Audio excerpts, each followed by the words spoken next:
निशुम्भ शुम्भ गर्जनी प्रचण्ड मुण्डखण्डिनी वने रणे प्रकाशिनी भजामि विन्ध्यवासिनी।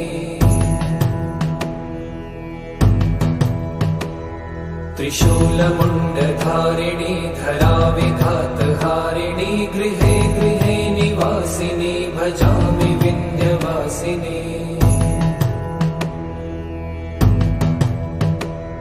दरिद्र दुःखहारिणी सदा विभूतिकारिणी वियोगशोकहारिणी भजामि विन्ध्यवासिनी। लसत्सुलोललोचनं लतासनं वरप्रदं कपालशूलं